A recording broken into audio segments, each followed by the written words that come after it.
Historia de la filosofía, por Nicolás Abagnano, volumen 3, 243, parte séptima, la filosofía entre los siglos XIX y XX, capítulo 10, el realismo, 774, el neorrealismo americano. Siguiendo las huellas de Moore, en 1912, un grupo de pensadores americanos preconizaban el retorno al realismo con un volumen de estudios en cooperación, titulado El Nuevo Realismo. Eran Edwin B. Holt, Walter T. Marwin, William Pepperell Montague, Ralph Barton Perry, Walter B. Pitkin y Edmund Gleason Spaulding. Todos estaban de acuerdo en negar el principio mismo en que se funda la gnoseología idealista, el de la interioridad de las relaciones. Afirmar, como hace el idealismo, que las cosas existen solo en relación con el espíritu que las piensa y que, por consiguiente, su realidad se reduce al acto del conocer o del percibir, solo es posible si se admite el principio de que la relación modifica sustancialmente los términos que la constituyen. Pero este principio es desmentido por los hechos. Un mismo hombre, por ejemplo, puede formar parte de núcleos sociales diversos sin que ninguna de estas relaciones implique la otra. Y la lógica matemática, en la cual, sobre todo, se fundan los nuevos idealistas, demuestra cómo el mismo término puede entrar a formar parte de conjuntos diversos sin ser modificado por ellos. Las relaciones deben, pues, ser concebidas como las concibe la lógica matemática, extrínsecas, no intrínsecas, a la naturaleza de los términos relativos. Supuesto lo cual, la misma relación cognoscitiva no modifica los objetos conocidos, y el hecho de que ellos no aparezcan solo en relación con nosotros no implica que su ser se agote en esta relación ni anula su realidad independiente. De este modo, el principio idealista de esse est percipi se transforma en el de percipi esse est. Todos los objetos posibles de nuestro pensamiento, que no se dejan descomponer por el análisis, son entidades simples que subsisten por su cuenta, independientemente de toda actividad o función subjetiva. El nuevo idealismo niega el dualismo metafísico de sujeto y objeto y afirma un monismo radical. Pensamiento y realidad no son dos sustancias, sino dos agrupaciones diversas de las mismas entidades simples, según la tesis que había sido ya enunciada por Mach. Pero estas entidades simples no son, como quería Mach, solamente las sensaciones. Son también los entes conceptuales y abstractos de las matemáticas y de la ciencia. Las entidades que entran a formar parte del complejo ciencia pueden formar parte, simultáneamente, de otros infinitos complejos. El conjunto de estas entidades simples, que pueden ser reales o irreales, buenas o malas, mentales, físicas, etc., constituyen el universo subsistente. Un espíritu o conciencia es una clase o grupo de entidades dentro de este universo, como un objeto físico es otra clase o grupo. De manera que la diferencia entre lo físico y lo mental no es de sustancia o de entidad, sino solo de relación. La conciencia es un grupo escogido o determinado por el sistema nervioso, que con su acción produce una especie de sección transversal del universo.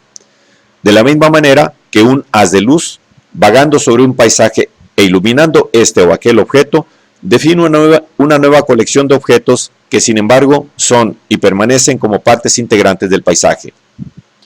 El error mismo es un hecho objetivo, debido a una distorsión fisiológica, periférica en el caso de los errores sensoriales o central en el caso de los errores conceptuales. De los 6 neorrealistas, los más se han vuelto después hacia una forma de pragmatismo o instrumentalismo. Uno de ellos, Guillermo Pepperell Montague, nacido en 1873, profesor de la Columbia University de Nueva York, ha dado una orientación ecléctica a su doctrina, intentando conciliar en el seno del realismo las tendencias opuestas de la gnoseología y de la metafísica contemporáneas.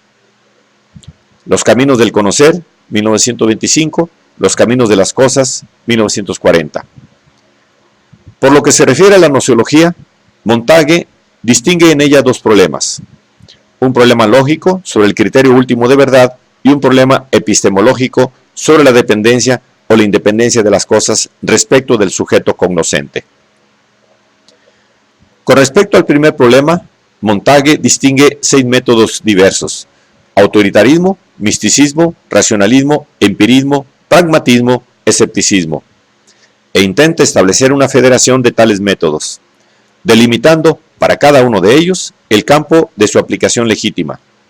Así, el autoritarismo tiene para sí el dominio de los objetos o de los hechos que no pueden ser experimentados por nosotros, y para cuyo conocimiento es menester confiarse al testimonio de los otros.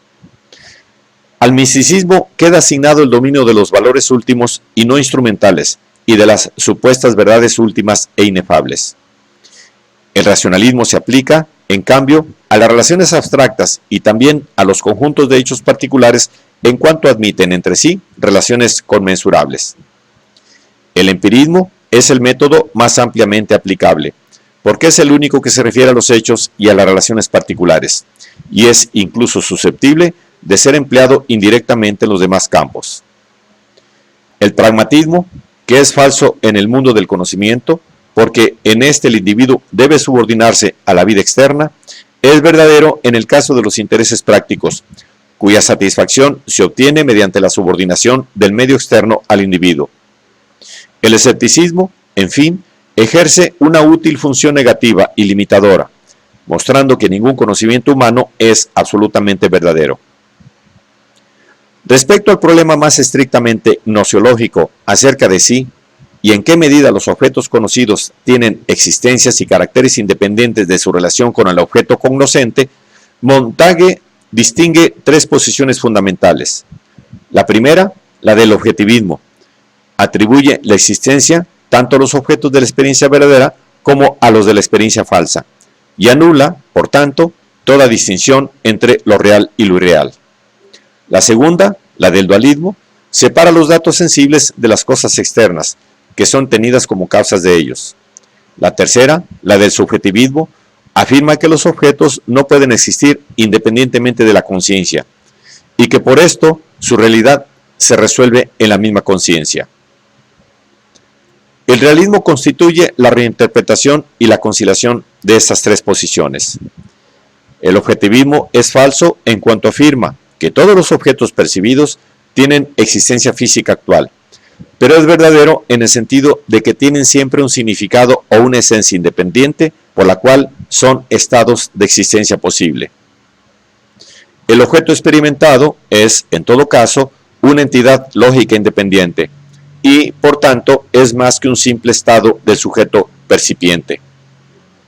Su carácter o su esencia es independiente de su ser percibido y es independiente de su existencia fáctica. El subjetivismo es verdadero en el sentido de que todos los objetos son selectivamente relativos a un yo y objetos posibles de su experiencia, pero es falso en el sentido de que ellos sean constitutivamente relativos al yo y existan solo como objetos actuales de su experiencia. El dualismo es verdadero en cuanto afirma que el sistema de los objetos experimentados por un yo y el sistema de los objetos externos varían independientemente uno del otro. Falso en cuanto afirma que estos 2 sistemas están constituidos por entidades metafísicas diversas y que mutuamente se excluyen. Montague se niega a admitir como realidades existentes las entidades abstractas de que hablan algunos de los nuevos realistas. La realidad existente está constituida por cosas espacial y temporalmente localizadas, y toda cosa es una serie de hechos, cada uno de los cuales tiene también una posición absoluta en el continuum espacio-temporal. Por lo que se refiere a la metafísica, Montague sostiene un espiritualismo cosmológico que puede ser también expresado con conceptos físicos. El mundo es un flujo de energía, al mismo tiempo espiritual y física. Es, en otras palabras, según la vieja concepción, un gran animal, cuyo núcleo es una voluntad racional, pero finita, que obra y lucha contra un conjunto de posibilidades recalcitrantes. La unidad de la energía física y psíquica se revela en la sensación que es el punto en que la energía del estímulo externo deja de ser observable como movimiento y se transforma en una nueva especie de energía, que es precisamente observada interiormente como sensación. Lo que desde el punto de vista del físico es simple potencialidad de movimiento futuro, es en sí y por sí la actualidad del sentimiento y de la sensación. La misma unidad de espíritu y materia se realiza en el conocimiento, para el cual algunos hechos o los objetos gozan de una eficacia en espacios y tiempos diferentes de los propios, es decir, en los del cerebro que los conoce. El conocimiento es selectivo, no constitutivo. Es un flujo de energía que se vuelve hacia el pasado, escogiendo los hechos a conocer, que permanecen independientes para encararse con el futuro. Un flujo de energía que se acumula e incrementa en sí mismo a través de la herencia es también la vida. Y el mundo es un pleón, cuya alma está suspendida en el tiempo y cuya existencia material es, a cada instante, una sección transversal del todo. El sentido de estas concepciones metafísicas es netamente optimista.